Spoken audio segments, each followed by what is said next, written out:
Today is September 5th, 2019. Today marks 4 days since Hurricane Dorian made landfall in the Bahamas, where it was parked for at least 48 hours. Dorian packed a powerful punch with torrential rain, which wreaked havoc over the entire island in the heart of the Caribbean. The once beautiful, prominent, well-loved, well-visited, and one of the most talked about islands in its history. One of the pillars, one of the gems, one of the jewels of the heart of the Caribbean. The Bahamas was devastatingly overtaken by horrendous and torrential rains and a beating from Hurricane Dorian. Thousands of homes and businesses destroyed in a blink of an eye by severe flooding from Hurricane Dorian. Thousands are left without homes and nowhere to lay their heads. Each day, amidst the rubble, the death toll rises. The Bahamas, once known for its tall palm and coconut trees, plush greenery, sandy white beaches, crystal blue waters, extravagant hotels, and the tourist spot to many visitors from near and far. It is also known for its extraordinary natural beauty and scenery, which could have only been created and handcrafted by the Lord God Almighty Himself. Widespread damage and death was behind the destruction caused by Hurricane Dorian this past Labor Day weekend. One that we will never forget. One, I'm sure, the people of the Bahamas will also never forget. My heartfelt prayers go out to each and every one of the Bahamas. May God grant you strength and healing as you begin to pick up the pieces of your lives, for God is able. Today is September 5th, 2019. Today marks 24 years since our beautiful island in the sun, one of the most unique and most beautiful islands in the heart of the Caribbean, one of the pillars, the gems, and the jewels also of the Caribbean. Known for its dual ownership and nationality of people both French and Dutch. None other than the beautiful island of Saint Maarten, Saint-Martin. 24 years ago, this very same day, September 5th, 1995, we, the people of Saint Maarten, both French and Dutch, faced with the devastation and destruction of our beautiful island by Hurricane Luis. Luis, like Dorian, also sat over our island. Unlike the Bahamas, where Dorian sat for about 48 hours, Luis sat over our island for about 24 hours. We thought it would never end. Once it was finally over, we were left with an island with waist-deep water, torn roofs, ravished homes from floodwaters, boats strewn ashore. But thank God, with our lives intact to pick up the pieces of whatever was left, we decided as a people to start all over again. For a few minutes, I am going to talk about some of the things that I remembered about this day, September 5th, 1995, during Hurricane Luis. At this present time, as I am recording this, it's currently 11:50 p.m. And I'm currently hunkered down in a hotel because, yeah, I had to take refuge from Hurricane Dorian that's currently beating the coast in North Carolina. So I will try to explain a little bit about what I remembered during that time. After the passing of Hurricane Luis, I saw a people, both French and Dutch, come together as one nation. I saw unity in us and with us for the first time ever. And many days, even today, I wish I could still see that unity again. We had come together. It didn't matter whether we were French or Dutch. All that did not matter. All that mattered was we had survived one of the worst hurricanes in decades. We were 6 months without electricity and water. If we had, at times we were able to purchase water, or we had water donated from relief sources. Our cisterns were filled with water, which we used for cleaning, washing / laundry. Dishes, we did the dishes. We took showers with that water from the cistern. So that came in pretty handy. For after all, Luis had left us with our cisterns running over. So we had more than enough water for those uses just mentioned. I remember we also had a 6 p.m. curfew.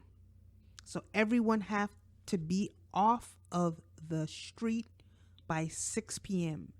If you were not off of the street by 6 p.m., you ran the risk of going to prison because there was no electricity as far as the Dutch side. The French side did not get hit as bad as the Dutch side.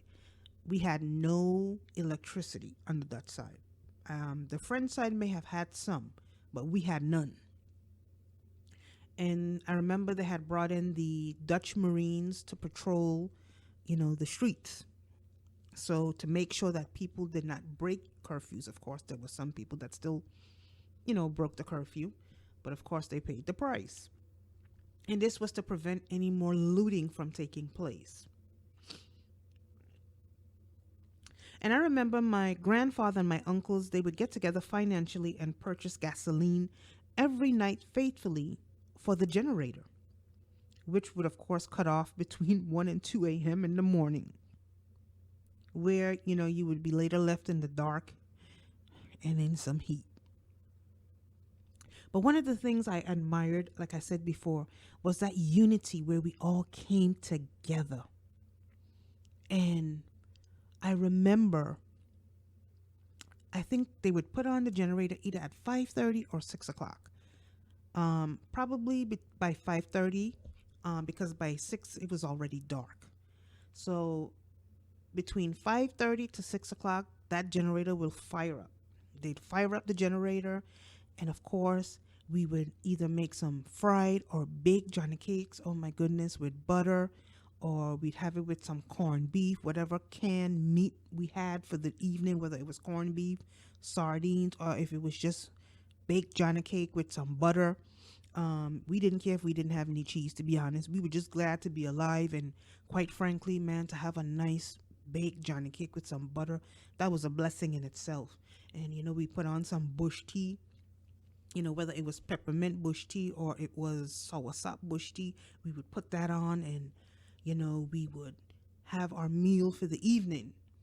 And of course, once we were finished with our meal, cleaned up the dishes you know, and we would go off to our prospective places.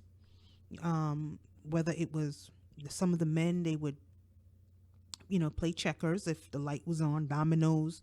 Of course, I would steal away to my room at the time that I shared with my aunt, one of my aunts, and I would read a book. And I would just slip away for that 2 or 3 hours just reading a book. And during that hurricane, I did lose some stuff, but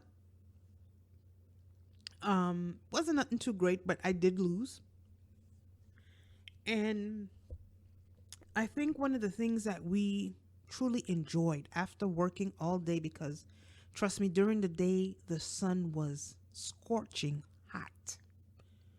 So when it wounded down, where we were able to grab our bucket and fetch some water from the cistern, the nice cool water, just to have a nice cool shower to be clean for the rest of the evening, that was a blessing in itself. There were those also who could afford generators, and they did the same as us. And there was also others who couldn't afford to have generators in their homes, so they lit their homes using kerosene lamps, candles, or flashlights. And like I said, we would have baked Johnny cakes, bush tea, corned beef and rice, dominoes, different activities to keep us, occupied. And it was a time where you really felt that love and that unity, and it is missing today. And many days, like I said, we were met with sweltering heat, even during those wee hours of the morning when the generator went off. It took a couple of years for St. Maarten to get back to its normal self, after the devastation of Hurricane Luis. However, by the grace of God, we were able to bounce back from the hurricane. The following year, I would migrate out for a 10-year stint in the U.S. And by then, a lot had started, being put in place. And there was still some stuff that needed to be done, but we had still accomplished a lot. And by the grace of God, we survived. Since then, we have had, of course, other hurricanes like Lenny, Marilyn, that also caused quite a bit of flooding, but not as much as Luis. Oh, Lord. It was nothing like Luis. And we also had, of course, Hurricane Gonzalo. I think that was either in 2015 or 16, and I remember that because I had to weather that out in my apartment by myself with my 2 cats, and it was scary. It was seriously scary. I'm serious. I never been so scared. I was really afraid. I've also been in like 3 hurricanes when I was living in Tampa, Florida, and that's one of the reasons why I left Florida, because at least our homes in the Caribbean are made from cement or / concrete. I mean, you have people that are struggling, so they may build their homes in plywood, but the majority of us, we have our homes in concrete because plywood will never hold up in a hurricane territory. And oftentimes there are many of the houses here that are not up to code, that cannot withstand not even a category 1 or 2, much less a 3, 4, and forget about a 5 or plus. And like I said, we were able to bounce back. And I was not home for Hurricane Marilyn, but I did hear about the little, scuffle that she caused. However, I was back at home by that time for Hurricane Gonzalo, and I remembered we only had like 1 or 2 deaths. And no one prepared for this hurricane. Everyone took it. A lot of people did not take it seriously, but I did, because I just don't like hurricanes, And when I was living in Tampa, I experienced Francis, Ivan, and Jean. And so I'm not too fond of hurricanes. And especially what I had seen also with Lewis as well. But at least with Lewis, I was braving it with family. But Gonzalo, Francis, Jean, Ivan, it was by myself. And it was scary, very scary. Me and my pet. So I couldn't, go and leave my pets unattended. I had to take my pet, and I couldn't take my pet because back then there weren't places accepting you with pets. I mean, today it's more pet friendly, but back then it wasn't, and I couldn't just go and leave my little baby there in my apartment all by itself. So I chose to stay, and I prayed, and God protected me. And like I said, nonetheless, it was still scary, and I will never forget it. And Gonzalo, oh my God, it was like demons were talking over the roof. It's like you could hear, it was like a battle between darkness and light. I'm serious. I never forgot. You could hear the demons growling. Oh my God, it was terrible. The only thing that hurricane did, for some reason, that hurricane came for trees. It rooted up just about almost every tree in St. Maarten. There was a tamarind tree that I think they said it was about 100. No, I think it was about 200 years old. Listen, he lifted that up like nothing. I mean, you should have seen the stump on that tree. It was like all he came for was just trees. It was like everything that was hidden. There was even a big house built behind me. I had no clue because they had so many trees that I couldn't really see behind me. But after Gonzalo, we saw stuff that was built in places that we had not even the slightest clue. It was like it was God's way of uncovering things. And by the grace of God, like I said, we survived. We survived Marilyn, Lenny, and definitely Lewis. And it was a scary experience. It had been 22 years. Now, September 5th, 2017. Or better yet, let's just fast forward one day. September 6th, 2017. It was one day after the 22nd anniversary of Hurricane Luis. On September 6, 2017, one day after the anniversary, Hurricane Irma touched down on the beautiful island of St. Maarten around 2 a.m. in the morning. And the rest is history after that moment. Days leading up to the hurricane, we the people of St. Maarten were on pins and needles. We had been notified that there was a beast brewing out in the ocean by the name of Irma. And she had her eye on us. Days before her approach, it was reported that she was going to be a serious threat.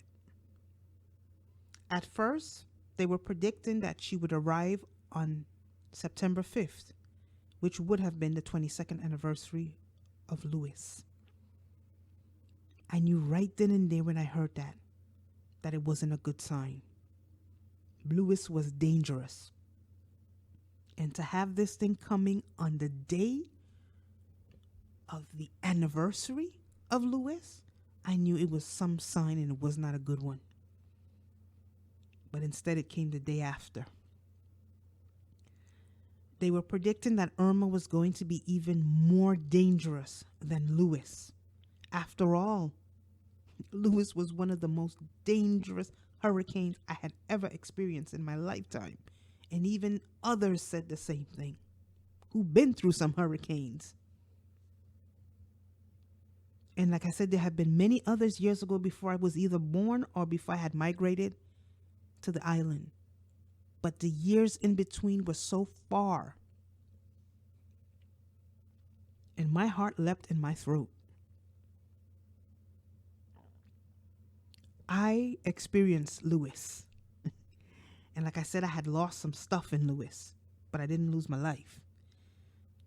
I was well secured in my aunt's concrete home with a concrete roof. So most of the family, all of us, we were in that house. And that's what helped to save us by the grace of God.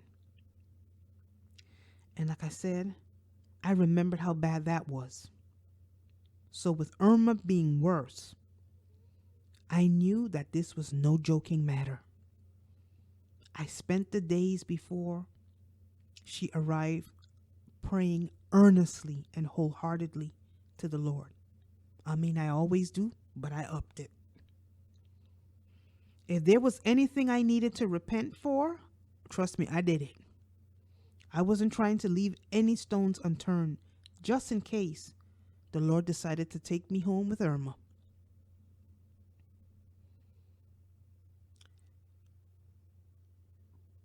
At 2 a.m. on September 6, 2017, as Irma came barreling in the dark, wee hours of the morning, it was one of the scariest things I will ever remember. And as she started howling,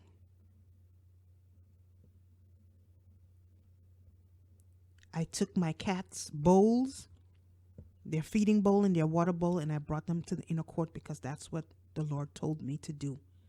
And I closed my bedroom door. And I went into the bathroom. And as that beast began howling and howling, I started praying and I started praising the Lord in the midst of the storm. And as I stayed huddled in my bathroom, eventually, within maybe 45 minutes to an hour, my roof started breaking. I could hear it above me. I was so afraid. But I decided I was going to pray God. I'm like, if there's anybody that can help, Jesus can. And I prayed. And I prayed and I said, Lord, don't take the roof from over my head. And eventually it did go. So I ended up moving from out of the bathroom into the bedroom. And then eventually that started going. And then when there was next to nothing left, my two cats, they were so afraid. One hid under the bed and the other one went into the closet. And after there was like little to no roof left or ceiling left along with the roof over my head, I said, well, let me try to move to the kitchen area. When I opened the door, I couldn't believe what I was seeing. That had already long gone.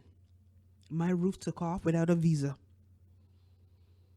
And things were strewn all over the place. And mind you, I went to bed with a clean apartment. Now, me being alone for the first time in this situation where I actually lost the roof, I was so afraid I didn't know what to do. So I decided maybe to run downstairs to one of my neighbors to see if I could get some shelter. And as I grabbed hold of the door to try to run out, listen, Irma grabbed the door from out of my hand. Boop! And the door she broke the door off from out of my hand. And it had tornado winds. And you could see it, feel it spiraling. And as it was spiraling, it hit me straight in the gut. And it knocked me against the wall like a rag paper doll. And trust me, I got some weight on me. But it threw me against the wall like an old doll. And as I tried to get up, the water started rushing in. So my floor was kind of slippery. And as I tried to get up, I fell. And as I fell, the water came over my head like like it was about to drown me. And I said, oh my God, don't tell me this is the way I'm going to go. And I said, well, if this is the way, I might as well just pray and ask the Lord to forgive me if I've done anything wrong. And the Lord told me to get up. And I got up and I tried to get a hold of the bedroom door where there was no roof, no nothing, just a little piece in the rafters. And I was able to get the door open. And I jammed it. And I pulled that heavy, soaking wet queen mattress. And I put it against the door, and you could hear the thing hitting the door. Bam! Bam! My bedroom door hitting it. Boom! Boom! I'm serious. Oh my God. I was like, the only thing I could do was praise. I kept praising. I'm like, Lord, you gonna hear me today. I'm sorry, you're gonna hear me today. And I kept praising. I was afraid, but I was praising nonetheless. And then when it finally cooled down, which was the eye part, the front part is what damaged me. So it cooled down for like about an hour. So everyone came out. The tail had not yet passed. And as I rushed out, my neighbors were like, are you okay? Then we saw the damage that all of us had. It was like, oh my goodness. I went over to my father's house and I stayed there for the other half of it. And within an hour, the tail came. And the tail did even more damage than what the front part did. And the tail, oh my God, the tail. But by time the tail, I was already messed up. But imagine the tail, she finished it. She finished whatever was left in St. Maarten. Trust me, she licked it up. And I remember when it was over and we all came out. So we were examining, the damage to see what happens. There were all kinds of things. Listen, old cars with no wheels. Don't ask me where they came from. They were strewn all in the middle of the street. So wherever it lifted cars from places that God in heaven knows where, and just dropped it. There was even an incident where my aunt at her home, there were 2 containers that dropped right in front her door. A little more, it would have been straight into her house. The Lord protected them in her home as far as the trailers. Now the roof, that was a different situation.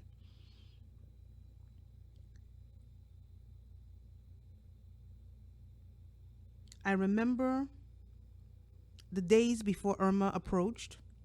Like I said, we were all on pins and needles, and it was so much silence. People were hardly talking, saying anything, because we were fearful. I'm not gonna lie to you. I was praying that Jesus would have come that night to get me, but he didn't come. Well, he was there because he protected us. Trust me. If God was not present, we would have been dead. And I don't mean this in no way to downgrade anything that has happened to the Bahamas. But Maria and Irma, they were 5+. Dorian was still a 4. The difference is Dorian lingered. But Irma, she came, she did what she had to do, and she moved off. Thank God, because I remember when we came out, and I remember we were talking. We said, oh my God, thank God that thing did not stay like Luis did. Because had she stayed as long as Luis, we would have been wiped from the face of this earth. So imagine, she was a 5+. When we was like, what? A 5? I'd never even heard of a 5, but just a plus. This thing was dangerous. And then here we are, we lost, many of us, 90% of us, we lost what we had. The poor got poorer, the rich was poor, the middle, listen, we all were in the same boat. We had money, but couldn't buy nothing to eat. There was no food. Our airport was destroyed. Our port was destroyed. So there was hardly any way to get stuff into us. It was hard. It was like a scene out of the book of Revelation. I will never forget it. And I remember because I had bought some stuff. So I had crackers and Coke and water. I used to eat 5 crackers for breakfast and 5 for dinner. I had one neighbor that brought me a couple of times a plate of food. But many days, there was no food. Water, you had to like barely sip. It was not easy. It was rough. It was scary. At first, I really thought I was going to die from hunger because we couldn't. There was not enough food. And you couldn't get anything in. People started breaking grocery stores trying to get food, and after they broke the grocery store, there was nothing left. You couldn't break anything else. But I also saw the attitude of the people.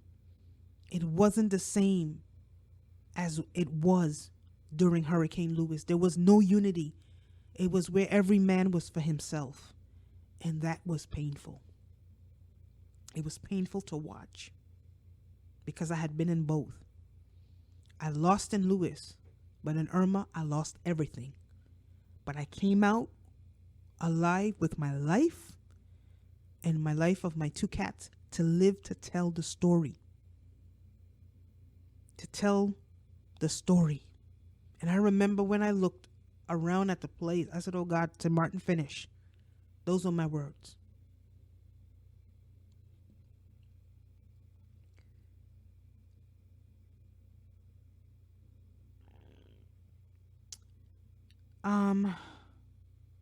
Now I move on to my testimony. And like I said, tomorrow or as of midnight, it will be 2 years since we were devastated by Hurricane Irma. Today, at least 85 to 90% of St. Maarten is back up and running. We are doing fine by God's grace and by his mercy. I in no way, form, or fashion take it for granted. And actually, I left St. Maarten on November of 2017. And since then, I have been living abroad.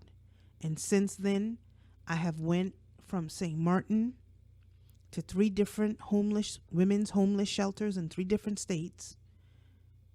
I'm currently on my 2nd apartment. And yes, at this point, as I record this, I am currently, like I said before, I am in a hotel in same state but different city because we too are being threatened by Hurricane Dorian where I live. So I had to run to another city for shelter. And as I continue to pray for the people of the Bahamas as they pick up the pieces, I am also praying for the people in the North Carolina shorelines as well as those in South Carolina and wherever else that this thing may go to. I pray for each and every one. These are signs. The Lord is speaking to us. Let us take heed. These things are not coincidence. It is scary to be in these situations. But one thing I realized, I used to always think, obviously there ain't much praying people in St. Maarten, but today I realize there's a whole lot more praying people in St. Maarten than I thought, because we came out of a Cat 5 plus, and we have lived to tell the story, and like I said, we are almost back 100%. And that's the blessed truth. We are almost back by 100%. Our airport is still being worked on. The port is up and running. We have cruise ships coming in. We have flights that have restarted again. So by God's grace, St. Maarten is once again doing well. Yes, there are still some people that are still struggling to get their roofs on, but for the most part, a lot have been able to restart their lives. It has not been easy, but God has been present and He has been good to us. I've also seen many people who survived a storm that ended up dying after the storm because of the stress. And I also would like to say before I close, one of the things that I did notice, the difference between the believers and non-believers. We all lost. But those of us that were saved, our attitudes, our behavior were different. We were praising God because